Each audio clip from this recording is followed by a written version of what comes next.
Hey guys!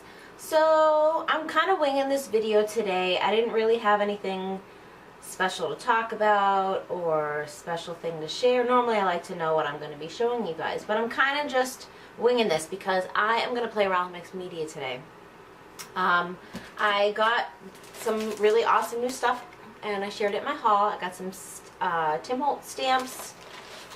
These here, and then I got some stencils. I got more, but these are the ones I'm going to use today because I want to start trying some mixed media techniques. YouTube is great. It's like eye candy for every sort of creative avenue, and it's like obsessive. It's like my TV, and you learn a lot and you see a lot, and I've seen a lot of mixed media, and I've never really had anything that made me want to do it until recently.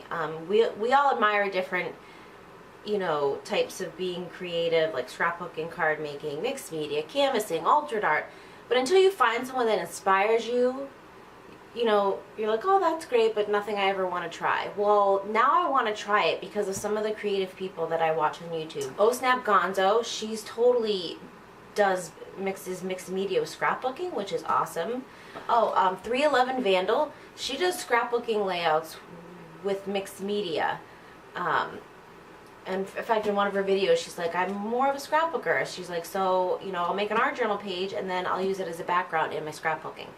And her stuff is awesome. So, and then there's, of course, other, like, mixed media people. I can post a link to some recent channels that I found, but I've just started searching for mixed media artists, so I don't know like the best to follow. I just know who I've been following, and I've been learning some techniques, which is cool. So I'm gonna play today. I wasn't able to find a Delusions journal. I really wanted to get a journal to play in because I wanted to be able to do the whole fold the page over, get a backdrop on this side. But what I thought I would do until I can find one is I just picked this mixed media paper pad up. It's 140-pound cardstock, so that's pretty cool.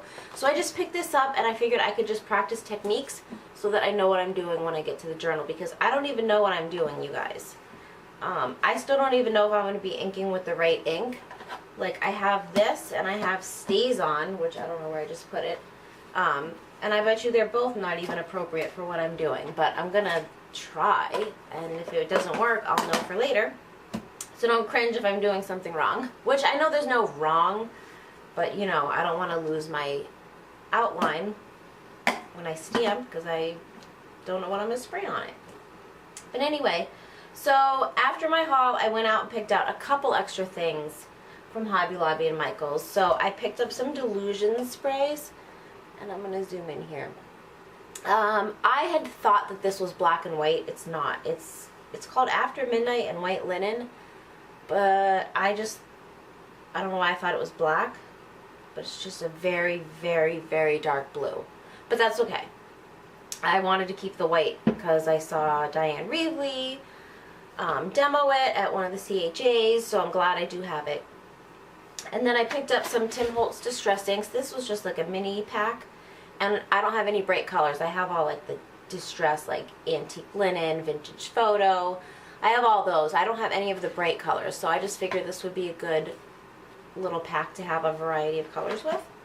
And then Michaels also had a lot of Tim Holtz paints on clearance. They were like $1.79, and they're normally $4.99. So I have three. Well, these two I know are like the metal-y ones. This is Rusty Hinge, and this is Tarnished Brass. So I got those two. And then I got Spun Sugar. Pretty excited to have a pink. Sorry, that's kind of bright. I have Broken China, and this is Weathered Wood. So it's like a gray. So I'm going to play with those today. And I've already been looking up YouTube tutorials, so I kind of have an idea how those work. And then I also picked up this set of gelatos.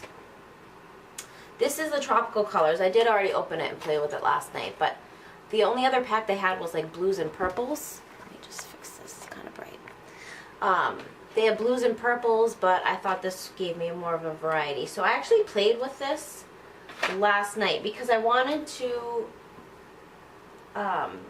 just have an idea of what I was doing. So what did I do with it?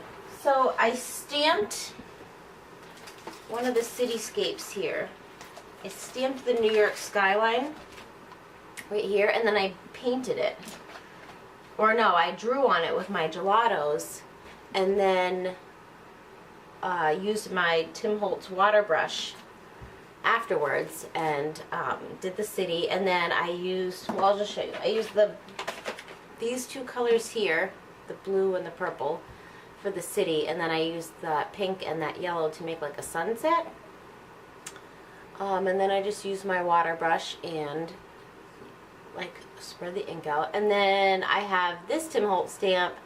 So you get the birds, and then not all who wander are lost. So it started to bubble a little bit because I just used regular weight cardstock. So I mounted it on black. So I can either use this on a card or it can be a bookmark. But yeah, this was like super simple. So I played and did that last night. Sorry, I'm like scratchy. It's like 7 o'clock in the morning.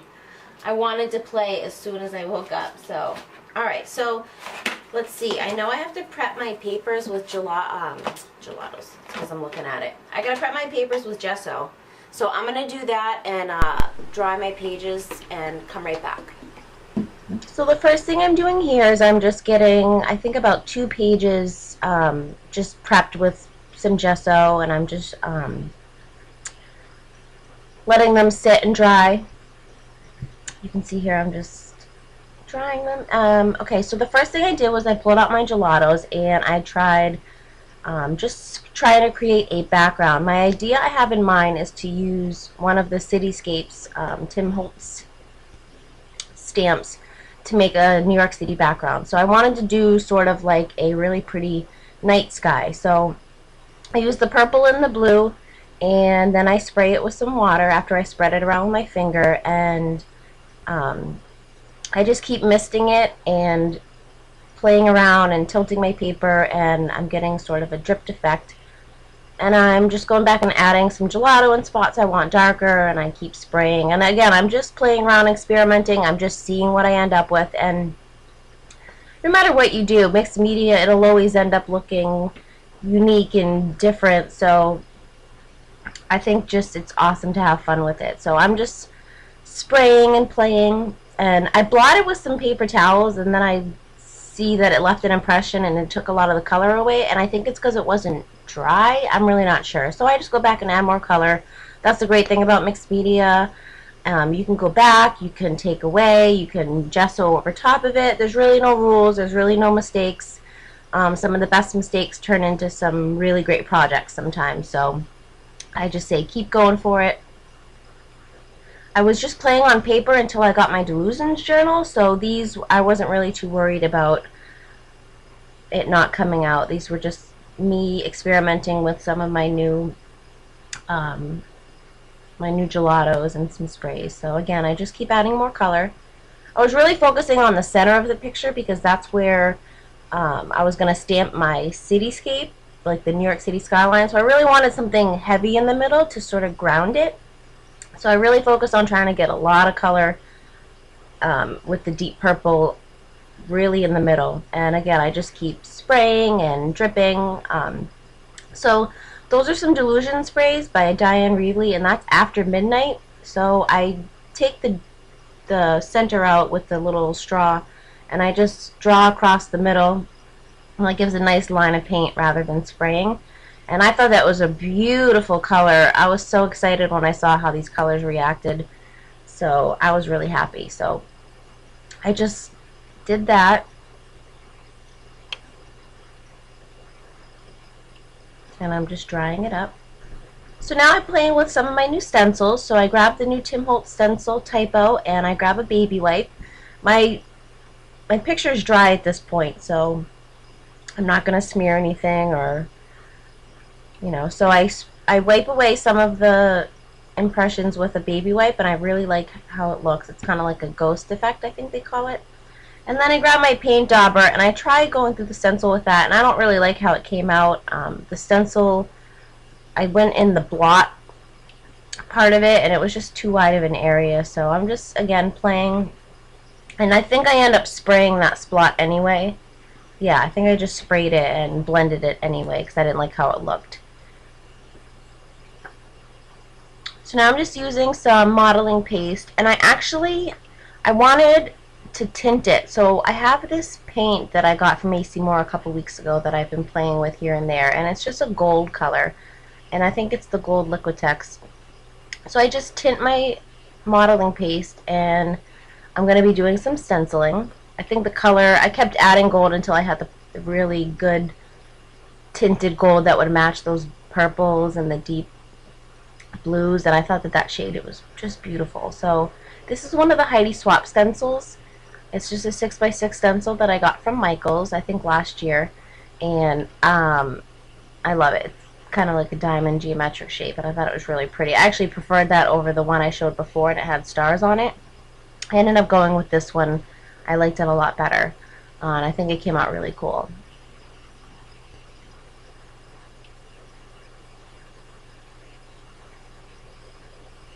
So I pulled out some tissue paper that I had because I've seen this done in mixed media. So I choose to stamp, excuse me, I choose to stamp on the tissue paper, and then I'm going to put the tissue paper on the print. The only problem was, by the time I came for me to do it, I couldn't find my gel medium or my Mod Podge anywhere, and I searched for a long time. So I end up, I think, just diluting down some regular glue and putting it on, and it didn't quite work, but it doesn't look too bad, so I go with it. So I think I set that aside, and I start a new background, and I wanted to play with some of these distressings. So I'm just putting some color down on my mat. I think I used picked raspberry and peacock feathers there, and I just spray it with some water, and I'm just dragging my paper through it. And that is, again, another prepped page with gesso, and it's just a page out of my mixed media notebook, just those Strathmore notebooks you can get from Michaels or AC Moore. So I'm noticing it's really a light color, and I don't know if that's because I gessoed the page. I'm not sure. Like I said, I'm still learning how a lot of these mediums work. As you can see there, I just pretty much sprayed my whole hand. So I'm just doing some stenciling with the mists and showing you, yeah, how I sprayed my hand instead of my paper. So I end up taking my rings off at that point because I don't know how much worse my hands are going to get. So I dry that up, and let's see, what do I do next? Oh, I actually put out any mists that I had. So I had some glimmer mist that was in a nice like pink color, so I just tried spraying that, but I didn't really spray that evenly, but it looked really pretty. And then I realized I just sprayed my purple area on the left, and it kind of diluted it, so I just keep spraying and just seeing what I can do. So I added some of the white opaque dilution spray, and I'm still kind of learning how that is supposed to be used, but it's really pretty and I like it. So I'm just blotting and spraying. I'm really disappointed that I lost some of my pattern, so I go back and I add a little bit more because I thought it was really pretty. That After Midnight is such a dark blue, but it's such a gorgeous purple. And I wouldn't have bought a purple, but I think it's a beautiful color. I bought it thinking it was black, actually, but that'll be next. I definitely want to get some black sprays. So I actually used some of the Distress paint in Broken China, and I just sprayed that on my mat, and I ended up mixing it around and adding that to the page and dripping. I really like the dripping look, if you can't tell. So when you watch some of the Diane Reevely videos, she says if it doesn't drip, you didn't spray enough. So I learned that after watching this. Oh, so I had some extra ink on my mat, so I pulled out some of my Tim Holtz feathers that I cut and embossed, and I'm just dragging that through the paint, and because it's embossed really nicely and it's a heavy paper, the color was just picking up on the veins of the leaf, or feather, I'm sorry. So once I sprayed it, it was a really cool effect. So I go and I actually use up any of my remaining spray on my mat, and I think I coated about 4 feathers or so, and they came out really beautiful. So I think that was a cool idea. So I have that for another project, which is awesome. So what am I doing here? Okay, so I'm picking out just a couple quotes from the new Tim Holtz stamps. I really wanted to use everything that I got, so I picked out that because when you look around, when you stop and look around, this life is pretty amazing. I picked that out because I wasn't sure if I was going to use it on that second background. And then this this is a just like a definition. It just says Wanderlust, and I decided to use that on my first backdrop that I made. This is the second one that I'm still playing with, and I go back with that stencil and I use the star part of it, so I put some stars in there, and I think the underneath was still a little bit wet. Either that or, no, I think when I moved my stencil I kind of squished some of the stars in the center, so I messed up the middle. Actually, no, I'm sorry, I didn't mess it up. There are no mistakes. Yeah, I'm trying to fix it right there. So I think I'm going to set that aside and let it dry. I'm just cleaning off my stencil. I loved having just a clean, wet rag next to me. I thought it was so much easier. Oh, my camera. Okay, I fixed it. I thought it was just so much easier than paper towels. So that's some more distress paint on the side, and I'm using my brayer to apply the ink to this script stamp. I think it's in Italian. It's a beautiful script, so I'm just seeing if that reacts well to everything, and it gives a very, very faint inked image, and it does work though. It's very hard to see, but it does look really pretty with the pink. I think I try to show a close-up. And I'm sorry if this voiceover is terrible. I'm trying to do this in one take, and it's before I have to go to work, so it's very early. So I went through my stash and I pulled out any stamps that I thought would work for mixed media. I'm trying to use things that I already have that I can use in a new way. So I grabbed these postcard stamps that I don't think I've even used yet. I think they're Hampton Art. And I start using my block to stamp, but then I realize I don't want a perfect impression. So I take it off the block, and this is a technique that I've seen Diane Reevely use a lot, but I actually learned it from a class that I took in Texas with Marion Smith, and you just hold the stamp yourself and lift your edges up. That way you're not getting a perfect impression. That way each time you stamp, you almost get a different effect from the same stamp. So I'm tearing out the tissue paper just so there's not a lot of white around the edges. And again, this is where I just put a little bit of glue on my mat. I just spray a little water in it, thinking in my head I'm making my own form of Mod Podge, but it's not quite the same. Like I said, it didn't come out terrible, but it's not exactly what I was going for. So I'm just painting it on the tissue paper and painting it on my print that I'm working on. I'm not sure what you call it, my background. It still was really sticky and kind of a mess, so I wouldn't recommend this method. Try to get some gel medium or some Mod Podge, and you can see there, obviously Memento ink isn't the greatest to use because I just smeared it. I think archival ink and maybe StazOn is better, but I know the archival ink is what I have to get next because I do like to do a lot of stamping on my backgrounds. But it didn't come out too bad. I was really, really happy with how this came out, so I'm not too worried about it. I'm just blending everything. Let's see, what do I do next? I'm drying it up. So I decided to place the stamped sentiment or the definition down in the bottom in that blank space because it didn't have any stamping or anything. So I decided to go for the sketch look, and I'm just drawing borders all along everything. I draw a couple lines, and I'm just using my thin Project Life pens because I don't have any special pens for things like this. So I thought it worked fine. So I'm just going to outline all my edges. I think this video may cut off at the end. I think I ran out of space right when I was finishing, but I'll just let you know real quick. I'm taking my Delusions spray, I'm splattering it, and then I'm dropping things on the top, big globs of paint to drip down. And then at the very end, I drop a couple big splatters, and I use my straw to blow on it to get like a splatter effect. And it kind of was a little bit too much. I should have stopped right there, but I didn't. But I have some still shots at the end right here. You can see my splatters, how they kind of hit the definition. And so I realized when I was adding these pictures in that this was a third background that I did that I must not have filmed a process video for. But I basically was trying to replicate the first piece that I made with the New York City skyline. So I wanted to do some similar things, but a little bit different. I left a little bit more white space on this one. And I went in with the same stencil, but I used the blue. I think I sprayed it with the Midnight the After Midnight Delusion spray. But I use the same color gelatos, and then you can see the gray areas at the bottom is where I use the Tim Holtz Splatters stencil, but this time I used like the drink rings or coffee rings shape. And then same thing, I went in with my postcard stamps and just added some stamping around there, and then I used the same Tapo stencil from Tim Holtz, and I used my black Heidi Swapp mist for that. And you'll see there's a blurry black area in the middle. I think I had started to do something with some tissue paper and then pulled it up because I said I really wanted to do it with the right medium, so I went and got some matte Mod Podge, and I'm going to put the stencil down with the tissue paper using the proper medium just to see the difference. So I had stopped there, and that's going to get covered, so I'm not too worried about it.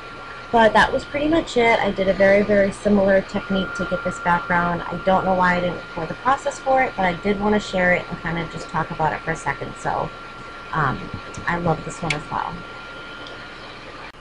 Yeah, so you can see some still shots of how they came out. I think they came out beautiful. I can't wait to play some more. I was so excited just to play with my new stuff, and I'm really happy with what came out. So these are some of my backgrounds, and then I have the feathers at the end, so you can see how beautiful those came out. I just want to thank you guys for watching.